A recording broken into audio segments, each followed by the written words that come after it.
Is one of the top private schools in the U.S. discriminating against Asian Americans? That's what a trial taking place in Boston, Massachusetts is trying to figure out.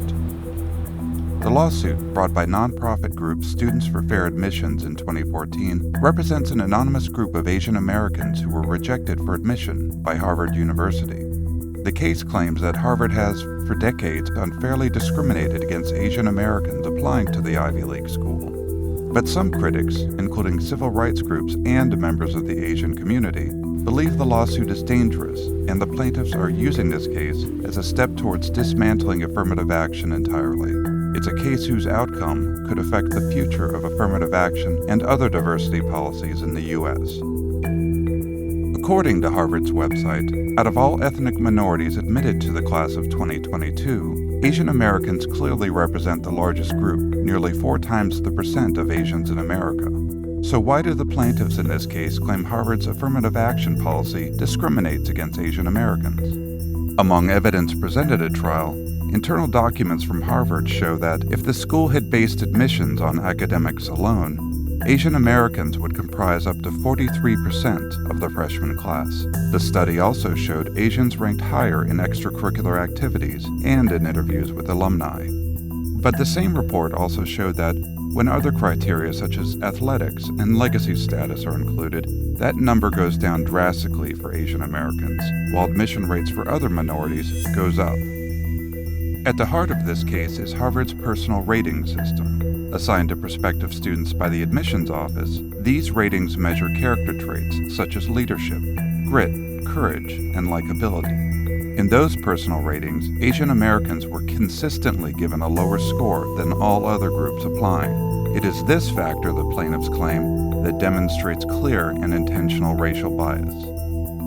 But many aren't buying it and say the plaintiffs are using Asians as a wedge to dismantle affirmative action across the nation. What the plaintiffs are trying to do is pit racial groups against each other as if diversity in higher education is a zero-sum game, that somehow benefiting one group would somehow harm another, as opposed to the reality that diversity in colleges benefits everyone, including white students as well. A major source of concern has been who is spearheading the lawsuit. My goal was, through the courts, to restore the original vision of the civil rights movement. The plaintiffs, Students for Fair Admissions, is led by conservative political strategist Edward Bloom. If that name sounds familiar, it's because this isn't his first high-profile case concerning race. Bloom has been at the fore of more than 24 cases challenging affirmative action, voting protections, and other civil rights laws in the U.S. Among them was the 2013 Supreme Court case Shelby County v. Holder that overturned Section 4 of the 1965 Voting Rights Act. More recently, in 2016, he brought another case to the Supreme Court claiming a white student named Abigail Fisher was denied admission to the University of Texas because of racial diversity quotas at the school. That case failed when plaintiffs couldn't prove race as the deciding factor in her rejection. However, Students for Fair Admissions claim the case against Harvard has nothing to do with affirmative action. Earlier this year, the Department of Justice began a probe into Harvard's admission policies, and in August issued a statement of interest supporting the lawsuit. But during the trial, Harvard's Dean of Admissions, William Fitzsimmons, responded to the overall claim, saying his office seeks out applicants from all backgrounds, especially those with disadvantaged economic backgrounds. He also added that diversity is more than just race, pointing to the university's efforts to recruit from rural America and other areas neglected by college recruiters. Earlier in the year, 16 of the top U.S. universities, including all 7 Ivy League schools, submitted a joint legal brief in support of Harvard, stating they speak with one voice to emphasize the profound importance of a diverse student body for their educational mission.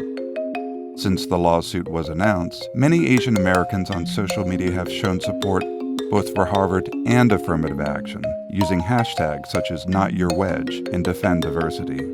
When the trial opened on October 15th, groups both for and against the lawsuit were present outside the courthouse.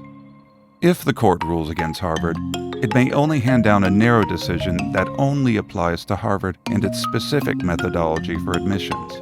However, if the court rules broadly against race-conscious admissions, many fear it could set the stage for eliminating affirmative action entirely.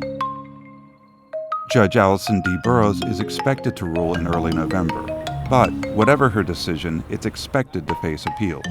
If so, the final word on this case will most likely be determined by the U.S. Supreme Court.